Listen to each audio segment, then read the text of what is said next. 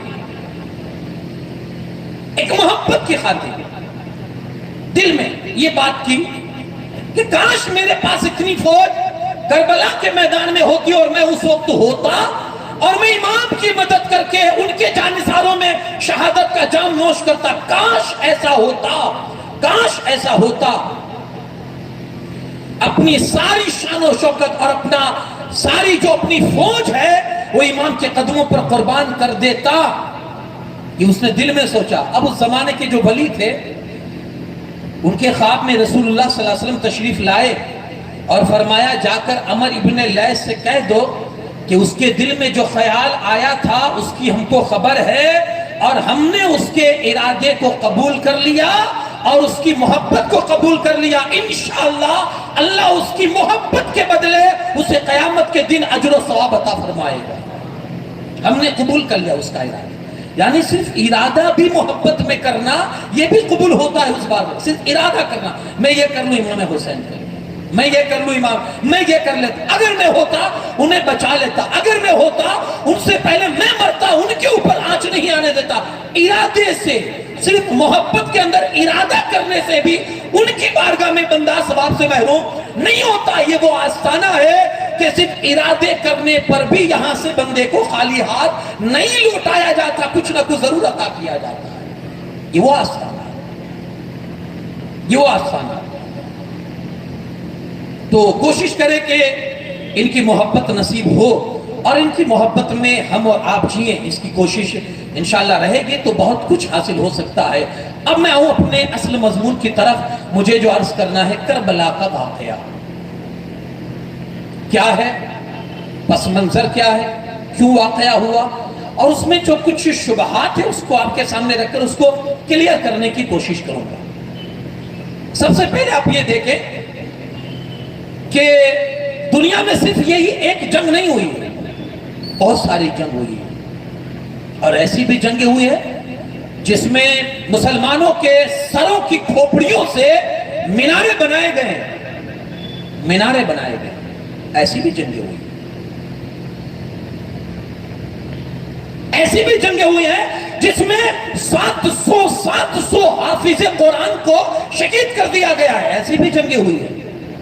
آپ احد کو پڑھیے, آپ کو احساس ہوگا کہ کتنی خطرناک یہ جنگ ہوئی تھی. مسلمان اور کفار مکہ کے بیچ میں کیسی خطرناک یہ جنگ ہوئی تھی, جس میں ہمارے اور تمہارے آقا صلی اللہ علیہ وسلم کے چہیتے چچا سید الشہداء امیر حمزہ رضی اللہ تعالیٰ عنہ کو بے دردی کے ساتھ شہید کیا گیا تھا, بے دردی کے ساتھ. وہ بھی جنگ ہوئی ہے. یعنی حق و باطل کے بیچ میں اس دنیا کے اندر جتنی جنگیں ہوئی ہیں اس میں بہت ساری ایسی جنگیں بھی ہوئی ہے کہ جس میں اتہاس میں اس کے مقابل میں کوئی جنگ نہیں ہوئی ہے. لیکن میں جس جنگ کی آپ کو داستان سنانے جا رہا ہوں, کربلا, یہ ایسی جنگ ہے جس نے ساری جنگوں میں سب سے زیادہ شہرت پائی, حاصل کی, اور سب سے زیادہ یاد کی جانے والی اگر کوئی جنگ ہے تو وہ جنگ کربلا, داستان کربلا ہے, کربلا کا واقعہ ہے. اتنی جنگیں ہوئی ہیں, ہو سکتا ہے کہ کبھی کبھی لوگ یاد کر بھی لیتے ہو, لیکن جو ہمیشہ یاد رکھی جا رہی ہے, جو ہر سال دہرائی جاتی ہے, جس کو ہماگیر, جس کو اتنی شہرت حاصل ہوئی ہے, ہماگیریت جو ملی ہے اور شہرت جو ملی ہے, یہ صرف اور صرف داستان کربلا کو ملی ہے. اس کی وجہ کیا ہے, اس کی وجہ کیا ہے؟ ہمارے علماء فرماتے ہیں ایک وجہ یہ ہے کہ داستان جو کربلا ہے اس کے اندر نبوت کے گلشن کے کسی ایک پھول کو شہید نہیں کیا گیا ہے. وہ شہادت جو ہوئی ہے اس میں کسی ایک آدمی پر ہی شہادت نہیں ہوئی ہے, ایک ہی آدمی شہید نہیں ہوا ہے. رسول اللہ کے گھر کا صرف ایک کوئی فرد نہیں ہوا ہے, بلکہ پورا گلشن نبوت شہید کر دیا گیا ہے. پورا گلشن نبوت, پورے نبوت کا پورا چمن مسل دیا گیا ہے اور خاک و خون میں تڑپایا گیا ہے. صرف ایک بندے کی شہادت نہیں ہے, پورے گلشن کی شہادت ہوئی ہے, پورے گلشن کی شہادت. اس لیے سب سے زیادہ یہ یاد کیا جاتا ہے اور تاریخ میں اسی لیے یہ واقعہ اتنی اہمیت رکھتا ہے اور اتنی شہرت کا حامل ہے, اسی وجہ سے کہ گلشن نبوت کے پورے جتنے بھی افراد تھے ان سب کو ظالموں نے بے دردی کے ساتھ شہید کیا ہے. ہوئی ہوگی جنگیں اور بھی, لیکن یہ جنگ اپنی ایک الگ پہچان رکھتی ہے, اس لیے دنیا آج بھی اس کو یاد رکھتی ہے, برسوں سے یاد رکھتی ہے. جب سے کربلا کا واقعہ رونما ہوا ہے تب سے اسی شان سے یاد رکھتی ہے اور صبح قیامت تک اس واقعے کو یاد رکھتی رہے گی. کربلا کا جو واقعہ ہے اس میں آپ دیکھیں اس کی بے مثالی کیا ہے, اور جنگوں کے مقابلے میں اس کے اندر کون سی ایسی خصوصیت ہے. تو لکھنے والے لکھتے ہیں اس میں تلواروں پر خون کی دھاروں نے اور برچیوں پر سینوں نے اور تیروں پر گردنوں نے فتح حاصل کی ہے. سامنے تلواریں تھی, ادھر گردنیں تھی, سامنے برچیاں تھی, ادھر سینے تھے, سامنے تیر تھے, ادھر گردنیں تھی, اور گردنوں سے مقابلہ تیروں کا ہوا ہے. سینوں سے مقابلہ برچھیوں کا ہوا ہے. ایسی جنگ آپ نے کبھی نہیں دیکھی. یہ یکتائی اور یہ بھی مثالی آپ کو صرف اور صرف کربلا کے میدان میں نظر آئے گی کہ ننھے سے ننھے بچے ہیں, وہ جا رہے ہیں, 22,000 کا لشکر ہے اور سامنے لڑ رہے ہیں. کچھ نہیں ہے پھر بھی جا رہے ہیں لڑنے کے لیے. ایک شوق ہے, ایک جذبہ ہے, اور اسی جذبے کے تحت جا رہے ہیں. بس ایک ہی دھن ہے, امام پر اپنی جان کو قربان کر دیں. بس ایک ہی دھن ہے. اب واقعے کو تھوڑا سمجھیں. امام حسین نے یہ معاملات طے کیوں نہیں کیے؟ جب یہی معاملہ حضرت امام حسن کے سامنے آیا تھا, آپ نے صلح کر لی. امام حسین نے بیٹھک کیوں نہ کی, سمجھوتا کیوں نہیں کیا؟ علماء فرماتے ہیں کہ امام حسین نے اپنی آنکھوں سے اپنی زندگی میں دین کی ترقی کو دیکھا تھا, دین کو آگے چلتے ہوئے دیکھا تھا. اسلام کی تاریخ کے بہت سارے ایسے اہم واقعات تھے جو آپ کے سامنے ہوئے ہیں. آپ نے تمام مرحلوں میں تبلیغ اور دعوت کو آزمایا اور ان کا آپ نے جائزہ بھی لیا ہے اور آپ لیتے رہے ہیں. ادھر حضرت امیر معاویہ کے بعد ان کے بیٹے یزید نے جیسے ہی حکومت کی باغ ڈور سنبھالی اور لوگوں سے بیعت لینا شروع کیا, اکثر صحابہ نے بیعت لینے سے انکار کر دیا کہ ہم اس کی بیعت قبول نہیں کریں گے. اس میں سب سے آگے اگر کوئی نمبر پر تھا تو امام حسین پاک رضی اللہ تعالیٰ عنہ تھے کہ میں اس کی ہرگز بیعت قبول نہیں کر سکتا ہوں. ان کی ماتھے کی آنکھوں سے آپ دیکھ چکے تھے کہ اس کا کردار کیسا ہے. وہ بد کردار ہے, وہ شرابی ہے, اور ایسے کے ہاتھ پر امام ہاتھ دے کر دین کی نیا کو کیسے ڈبا سکتے ہیں؟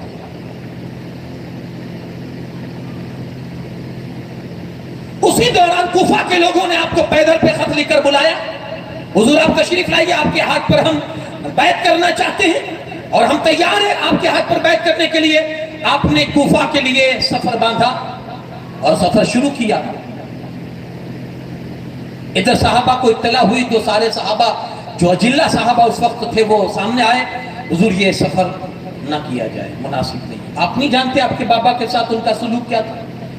آپ کے بھائی بڑی مشکل سے جان بچا کر وہاں سے نکلے, آپ نہیں جانتے. مولا علی کا دارو جو خلافت تھا وہ کوفہ ہی میں تو تھا نا. آپ کی شہادت کے بعد جب امام حسن مجتبی آپ کی کرسی خلافت پر جب جلا فگن ہوئے اور آپ نے باغڈور سنبھالی خلافت کی, تو انہوں نے کیسے ظلم کیے اور انہوں نے کیسا ستایا امام حسن مجتبی کو کہ مسلح سے حضور کو گرا دیا گیا تھا. یہ ساری باتیں صحابہ حضرت امام حسین کو یاد دلا رہے. حضور اس کے باوجود بھی آپ جائیں گے؟ آپ نے فرمایا مجھے خواب میں نانا جان تشریف لائے تھے اور ایسی بات کہی ہے کہ میں اب جائے بغیر نہیں رکوں گا, مجھے جانا ہی پڑے گا. اب صحابہ خاموش ہو گئے. جب حضور کا خواب انہوں نے پوچھا نہیں کہ کون سا خواب تھا, لیکن جب یہ سنا کہ حضور کے خواب کو سہارا امام حسین نے بنا لیا ہے, وہ دلیل کے طور پر کہہ رہے ہیں کہ مجھے رسول اللہ نے خواب میں آ کر ارشاد فرمایا. اب آپ خاموش ہو گئے صحابہ کہ حضور پھر آپ کی جیسی مرضی. چنانچہ اہل بیت کے ساتھ کوفہ کے لیے آپ نکلے, لیکن صحابہ کو جس معاملے کی کا ڈر تھا نا, وہ ہو بہو وہی معاملہ پیش آیا. انہیں معلوم تھا کہ یہ غداری کریں گے, انہیں معلوم تھا کہ یہ ایک نہ ایک دن بے وفائی کا ثبوت دیں گے, اور یہی ہوا. لیکن یہ امر الہی میں لکھا جا چکا تھا. اب آگے دیکھیں کیا ہوتا ہے. ہوا وہی جو صحابہ نے خطرہ اور ڈر محسوس کیا تھا کہ ایسا واقعہ دل دوز اور خون چکا واقعہ پیش آیا, اور عاشورہ کا ایک دن قیامت کا دن بن گیا, اور یزید کا کالو لشکران مٹھی بھر جانثاران اسلام پر ایسا ٹوٹ پڑا کہ فدایان اہل بیت نے جرأت و بہادری کو وہ مثال قائم کی جو تاریخ کا ایک روشن باب ہے. لیکن ہزاروں لشکر کے سامنے ایک چند پروانے کیا کر سکتے تھے؟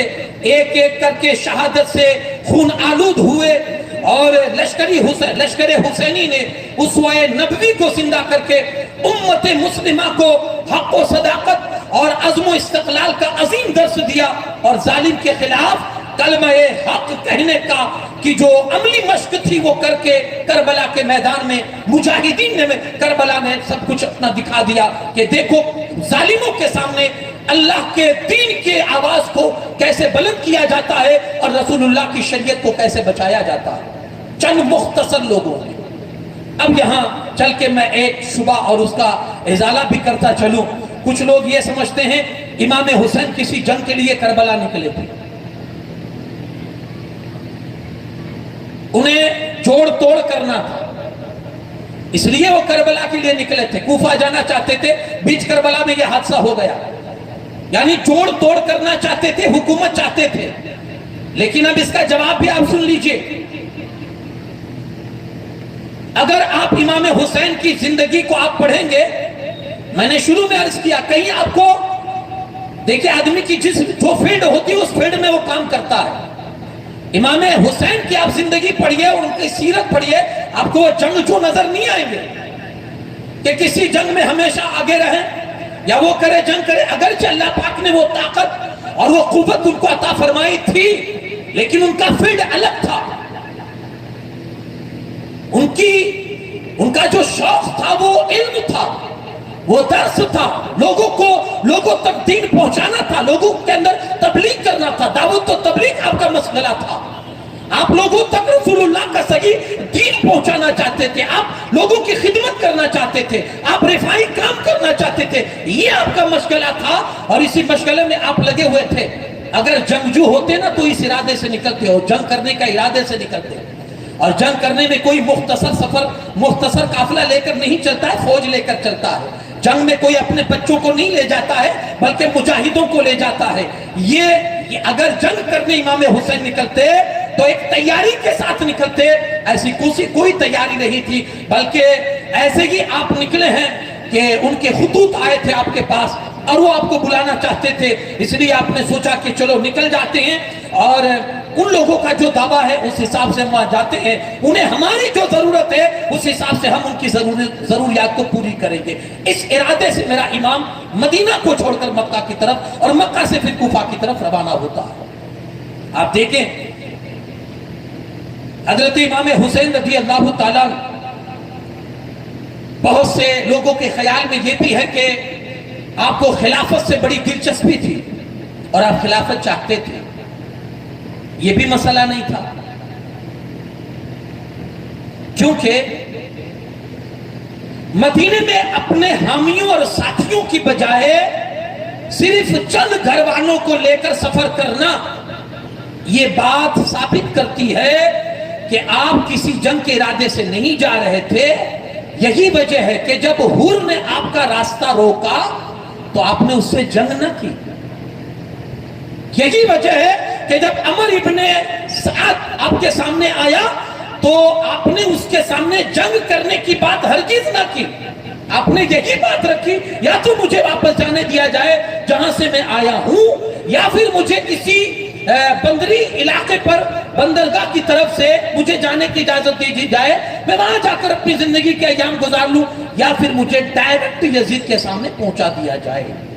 آپ نے اس سے بھی جنگ کی بات نہ کی، کیونکہ جنگ کے ارادے سے یا حکومت لینے کے ارادے سے، خلافت حاصل کرنے کے ارادے سے میرے امام ہرگز نہیں نکلے تھے، ورنہ حر کا مقابلہ کرتے، حر سے جنگ لڑتے یا ابن سعد کے سامنے جنگ کی بات کرتے آپ، جیسے وہ لوگ کرتے تھے کہ اگر آپ کو منظور نہیں ہے ساری شرائط تو آپ لڑنے کے لیے تیار ہو جاؤ۔ میرا امام لڑنا نہیں چاہتے تھے، مختصر یہ امام حسین کا یزید کے مقابلے میں آنا خلافت حاصل کرنے کے لیے نہیں تھا، بلکہ مقصد کیا تھا امام پاک کا؟ مقصد سنیں اور یہ اپنے دل کے کانوں سے سنیں۔ مقصد کیا تھا امام کا؟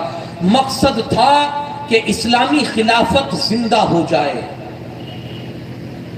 جیسی خلافت اور جو ماڈل حضور دے کر گئے تھے اور اس ماڈل پر عمل کرتے ہوئے وہی ماڈل حضرت صدیق اکبر نے پیش کیا، وہی ماڈل حضرت عمر فاروق اعظم نے دیا، وہی ماڈل حضرت عثمان غنی کے زمانے میں لوگوں کو نظر آیا، اور وہی ہو بہو طریقہ مولا کائنات علی شیر خدا نے اپنایا، ہو بہو وہی طریقہ حضرت امام حسن مجتبیٰ نے نبھایا۔ یہی چیز تو امام حسین پاک بھی چاہتے تھے، اور جو خلافت جو چلی آ رہی تھی اس کو دوبارہ آپ زندہ کرنا چاہتے تھے، اور ساتھ ہی ساتھ جو یزید اپنی طرف سے جو اسلامی حکومت اور خلافت کے اندر جو گڑبڑی پیدا کرنا چاہتا تھا اس کو سرے سے نکالنا چاہتے تھے، اور پھر سے خلافت کی بات کو اور خلافت کی یاد کو تازہ کرنا چاہتے تھے۔ اس لیے میرے امام یہاں سے نکل کر وہاں گئے اور انہوں نے مقابلہ کیا کس کا؟ یزیدی لشکر کا۔ ایک ہی چیز، اسلام کی جو سسٹم ہے، اسلام کے جو رسم و رواج ہے، اسلام کا جو طور طریقہ ہے، وہ مٹنا نہیں چاہیے، وہ ختم نہیں ہونا چاہیے، رسول اللہ کی شریعت پر آنچ نہیں آنی چاہیے، کیونکہ یہ سب ہو رہا تھا، امام دیکھ رہے تھے۔ اسی لیے امام نے یہ طے کر لیا کہ میرے جیتے جی یہ چیز نہیں ہونے دوں گا کہ کوئی حضور علیہ السلام کی شریعت کے ساتھ کھلم کھلا کھلواڑ کرے۔ یہ آپ نہیں چاہتے تھے، یہ آپ ہرگز نہیں چاہتے تھے، مگر دشمن کسی طرح بھی آپ کی شرطوں پر راضی نہ ہوا اور نہ آپ کو واپس جانے کی اس نے مہلت دی۔ بالآخر امام علی مقام 10 محرم الحرام کو سن ہجری 61 میں آپ نے کربلا کے میدان میں جام شہادت نوش فرمایا، اور اس طرح سے آپ کی شہادت ہوئی۔ یہ مختصر تھا، ایک وہ تھا جو میں نے آپ کے سامنے عرض کیا، میں آپ کو کربلا سمجھانا چاہتا تھا۔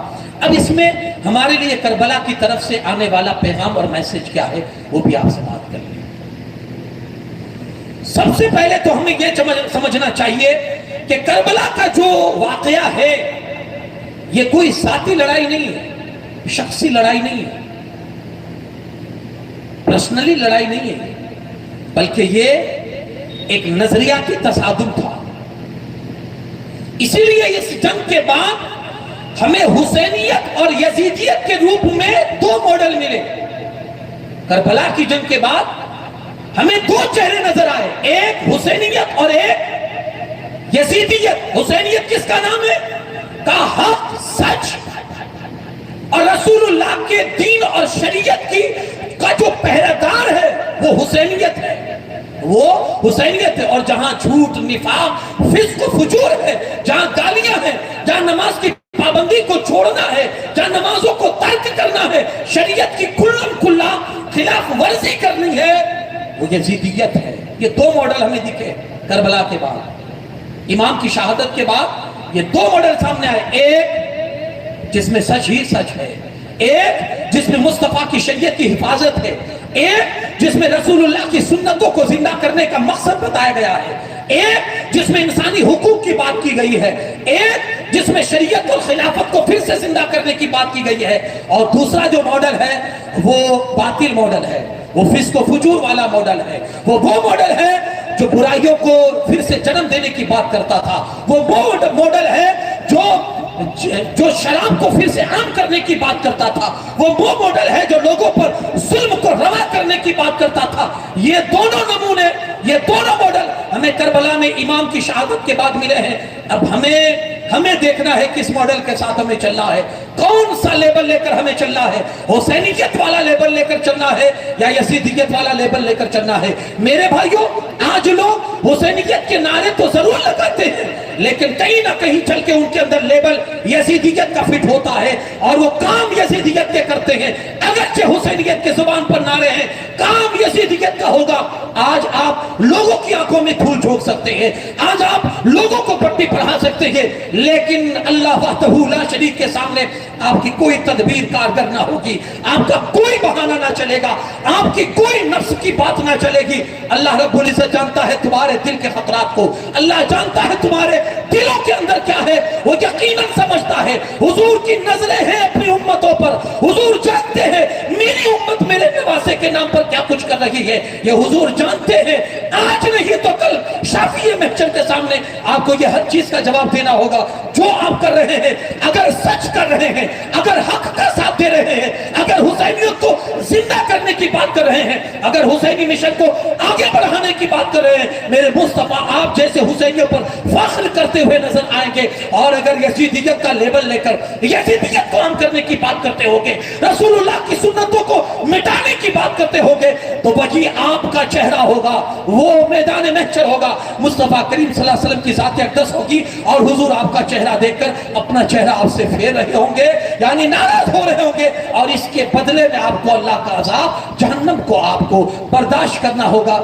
آپ کے ہاتھ میں ہے کون سا نمونہ، کون سا ماڈل آپ کو چاہیے، حسینیت والا ماڈل یا یزیدیت والا ماڈل؟ امام حسین رضی اللہ تعالیٰ عنہ، سب سے پہلی چیز کربلا کے میدان سے یہ چیز حاصل ہوتی ہے، دو ماڈل سامنے آئے، ہمیں کون سا چننا ہے؟ آپ کے ہاتھ میں۔ اللہ نے سینس دیا ہے، اللہ نے عقل دی ہے، دنیا کے ہر معاملات میں ہم تمیز کرتے ہیں، کوئی بھی بندہ آگ کو اپنے ہتھیلی پر نہیں لیتا، کیونکہ وہ جانتا ہے کہ مضر ہے، انہیں نقصان دے سکتی ہے۔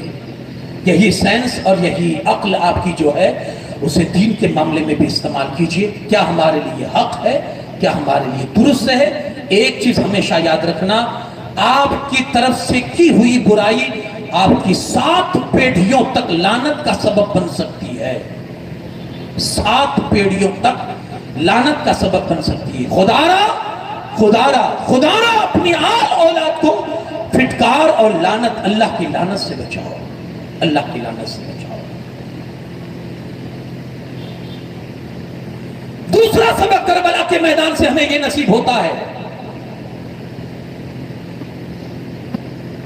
کہ عملی جدوجہد تمہاری زندگی میں ہونی چاہیے، عملی جدوجہد، یعنی صرف محبت حسین کو رسم مت بناؤ، عمل کی فیلڈ میں لاؤ، صرف رسم مت بناؤ۔ آج ہمارے سارے کام رسمی ہیں، فارمیلٹیز، رسم مت بناؤ، عمل کے میدان میں لاؤ۔ اپنے حال و قال میں اس کو ڈھال لیا جائے اور ظلم و باطل کے خلاف نبرد آزمائی کو اپنا مقصد حیات بنا لیا جائے۔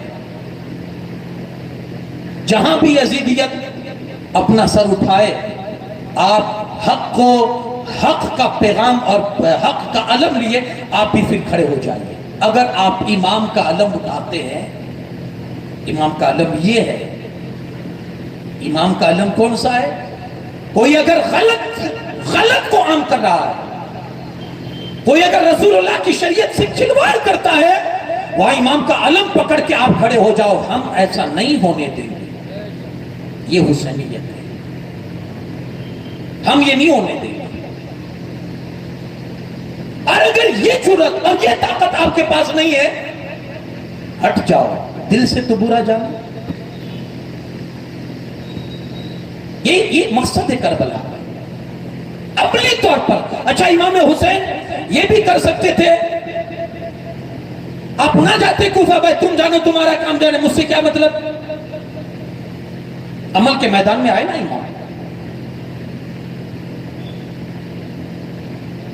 بہت ساری صورتیں نکل سکتی تھی، لیکن امام ڈٹ گئے، نہیں، اس میں نو کمپرومائز، اس میں سمجھوتا ہو ہی نہیں سکتا ہے کہ تو میرے مصطفیٰ کی شریعت کے خلاف بات کرتا ہے، اور اسی رسول اور اسی مصطفیٰ کا نواسا اپنے نانا کے شریعت کے خلاف سمجھوتا کرے، تجھ سے نہیں ہو سکتا ہے۔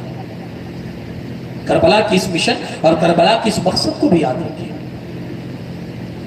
ویسے آپ دیکھیں، یزید شرک نہیں کر رہا تھا، یزید نے کسی بت کی پوجا نہیں کی، یزید نے اسلام کا کھلا انکار بھی نہیں کر رہا تھا، بتوں کی پوجا بھی نہیں کر رہا تھا، اسلام کا نام بھی لیتا تھا، اور وہ یہ بھی کہتا تھا کہ میں نماز بھی پڑھتا ہوں، میں مسلمان بھی ہوں، میں موحد بھی ہوں، میں حکمران بھی ہوں، میں آپ کا خیر خواہ بھی ہوں۔ اسلام کا انکار نہیں کرتا تھا، اسلام کا انکار تو ابو لہبی ہے، اسلام کا انکار تو ابو جہلی ہے، وہ انکار نہیں کرتا تھا۔ یزیدی کردار یہ تھا کہ مسلمانی دعویٰ بھی تھا اور اسلام کو دھوکہ بھی دے رہا تھا۔ یزیدی کردار کیا تھا؟ مسلمان کہہ بھی رہا تھا اپنے آپ کو اور اسلام کو دھوکہ بھی دے رہا تھا. ہم اپنے آپ کو دیکھیں کہ اپنے آپ کو مسلمان کہہ رہے ہیں اور پھر اسلام کو دھوکہ دے رہے ہیں یا نہیں. اگر نہیں دے رہے تو ہم سچے حسینی ہیں.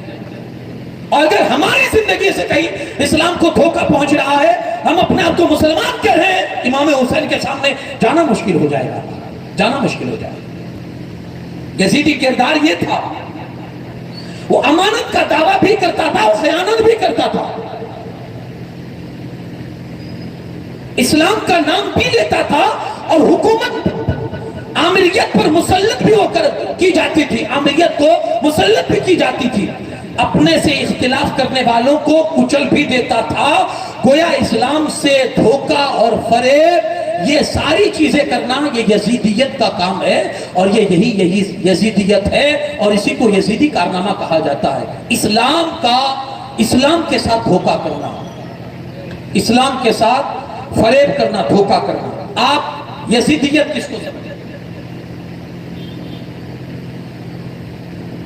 دھوکہ, اسلام کے ساتھ دھوکہ. آپ اپنی زندگی میں دیکھیں کہ ہم اسلام کے ساتھ دھوکہ کر رہے ہیں یا نہیں. یزید یہ تھا. امام حسین نے دین کی حفاظت کے لیے باطل اور طاغوت کی قوتوں کا مقابلہ کیا, اہل اسلام کو ایسا راستہ دکھایا جو دو جہاں میں کامیابی کا راستہ ہے. آپ نے یزید پلید کی بیعت نہ کر کے قیامت تک کے لوگوں کو آزادی, خود مختاری اور انسانیت کا پیغام دے دیا, تاکہ قیامت جہاں بھی اذان ہوگی, قیامت جہاں بھی اذان ہوگی, اس کی بقا میں آپ کی قربانی شامل ہے. آج حسین کی روح ہم سے پکار پکار کر کہتی ہے, آج حسین کی روح ہم سے پکار پکار کر کہتی ہے, اور میری محبت کے دم بھرنے والوں, میں دیکھنا چاہتی ہوں کہ میری محبت رسمی ہے یا پھر آج تم کوئی پھر سے کربلا بپا کرتے ہو. میں یہ دیکھنا چاہتی ہوں میری محبت میں پھر کوئی تم آج پھر سے یزیدی وقت کے یزیدیوں کو للکارتے ہو یا نہیں. گویا وہ ہمارے صبر و استقامت کا امتحان لینا چاہتی ہے. کون؟ روح حسینی آج پھر سے ہم کو آزمانا چاہتی ہے کہ دیکھتے ہیں کون اسلام کا جھنڈا سر بلند کرتے ہوئے تن من دھن کی بازی لگا دیتا ہے, کون مجھ سے محبت کا دعویٰ کرتا ہے اور اس میدان میں سچا اپنے آپ کو ثابت کرتا ہے. یہ آج ہم سے امتحان لیا جا رہا ہے, ایک نہ ایک دن رزلٹ اس امتحان کا ہماری نظروں کے سامنے ہوگا. یاد رکھیے گا, ہم میں سے کوئی بھی روح حسینی سے پوشیدہ نہیں ہے, میں سے کوئی بھی روح حسینی سے پوشیدہ نہیں ہے. وہ دیکھ رہے ہیں, ہمیں ملاحظہ کر رہے ہیں, ہم ان کے نام پر کیا کرتے ہیں, ہم ان کے نام پر کیا کرتے ہیں, وہ ہمیں ملاحظہ کر رہے ہیں. آج ہم آزمائش کی دنیا میں جی رہے ہیں, آزمائش کے دور سے جی رہے ہیں. ایک دن ہماری اس آزمائش کا پیپر آؤٹ ہوگا, نتیجہ نکلے گا ہم نے کیا کیا.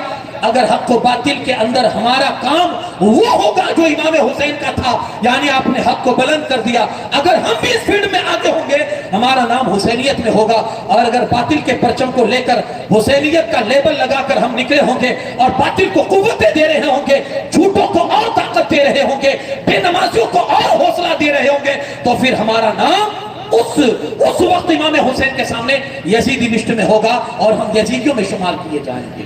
یہ ہمارے ہاتھ میں ہے. کربلا کے یہ دو چار مقصد تھے اور جو یہ دو چار درس تھے جو میں نے آپ کے سامنے رکھے. حسینیت اپنے اندر پیدا کیجئے. حسینیت اصل معنوں میں کیا ہے؟ یزیدیت سے اپنے آپ کو بچائیے, اپنی آل اولاد کو بچائیے. یزیدیت کیا ہے؟ دیکھیں لوگ بڑے ہوشیار ہیں, لوگ کہتے ہیں یہ مولانا کہتے کہتے تھک جائیں گے, لیکن لوگوں کو جب سنبھلنا ہوگا تبھی وہ سنبھلیں گے. بات بالکل صحیح ہے. آج ہر کوئی جانکاری کے ساتھ ہر چیز کرتا ہے. آج اگر کوئی یہ کہے ہمیں معلوم نہیں اور ہم یہ کرتے ہیں, یہ بالکل دھوکہ ہے اسلام کے ساتھ اور اسلام والوں کے ساتھ, سراسر دھوکہ ہے.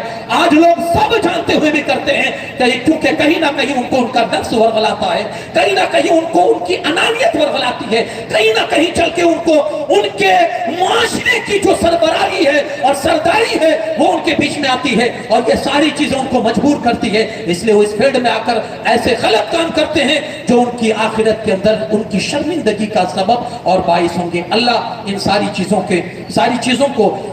چیزوں سے ہمیں بچائے اور ہمیں امام کا علم بردار بنائے, امام کے علم کو بلند کرنے کی ہمیں توفیق عطا فرمائے. امام نے جس انداز سے پرچم اسلام کو بلند فرمایا تھا اور اپنی جان کی قربانی پیش کی تھی, اللہ اس لحاظ سے ہمیں بھی یہ عمل کرنے کی اللہ پاک توفیق عطا فرمائے. کوشش اس چیز کی انشاءاللہ کرے. اللہ کریم اگر آپ کی سچی نیت ہے اللہ پاک آپ کو حسینیوں میں کل قیامت کے دن آپ کا شمار فرمائے گا۔ اب آگے چلیے، آئیے میں کربلا کی داستان کی طرف آپ کو لے چلوں۔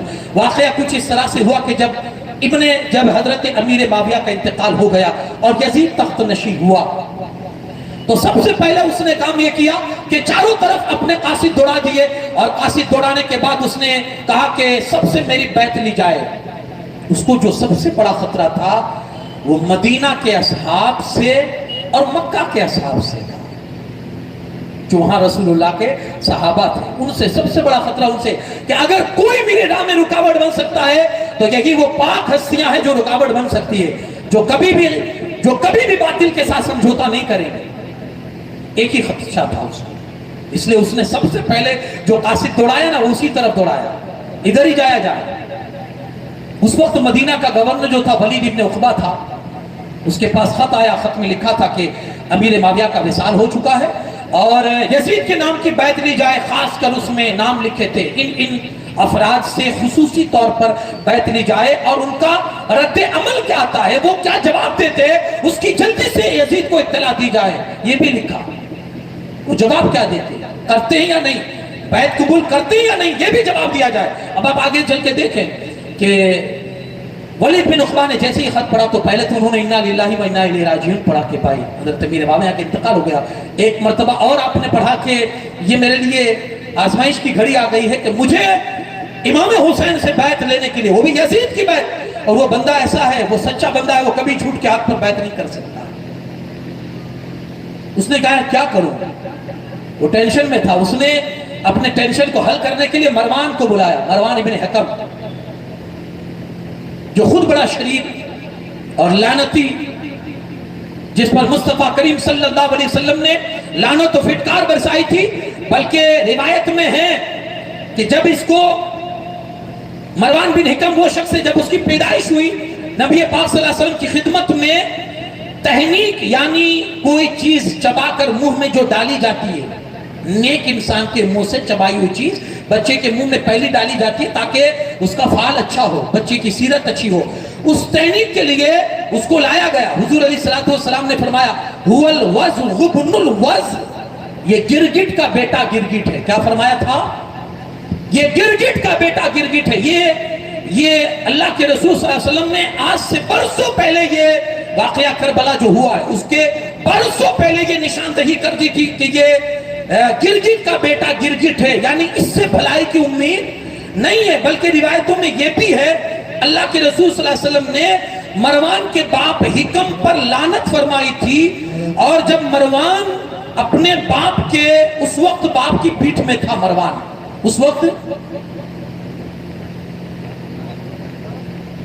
نعرہ تکبیر، نعرہ رسالت، علماء اہل سنت، جسم شہید اعظم، نعرہ حیدری، درود پاک اللہم صلی علی سیدنا شیخ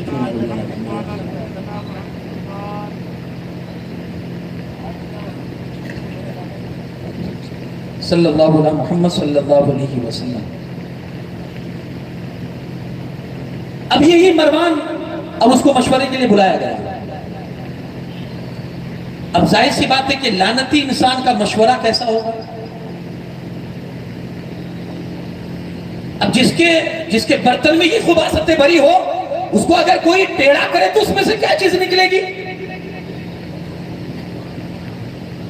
ولید ابن عقبہ نے سوچا کہ چلو اسی کو بلا لوں، چونکہ وہ مشیروں میں تھا، اس وقت جو گورنر تھے ان کے مشیروں میں بھی اس کا بھی نام تھا۔ بلایا اس کو، کہا یار یہ ایک آزمائش میرے لیے آئی۔ کہا امیر معاویہ کا انتقال ہو چکا ہے اور یزید تخت نشین ہوا ہے، اور وہ بیعت کرنا چاہتا ہے، بیعت لینا چاہتا ہے امام علی مقام کی۔ اب اس نے برجستہ یہی کہہ دیا، اس میں سوچنے کی کیا بات ہے، آپ بلائیے امام حسین کو، اور جن کے نام اس خط میں لکھے ان کو بلائیے اور ان سے کہیے کہ بیعت قبول کریں، اور اگر وہ منع کریں تو پھر قتل کر دو۔ آپ گورنر ہو، آپ کے پاس پاور ہے، آپ کیوں نہیں استعمال کرتے اپنے پاور کو؟ تو پہلے تو انہوں نے کہا ٹھیک ہے کوئی بات نہیں، میں بلاتا ہوں، تو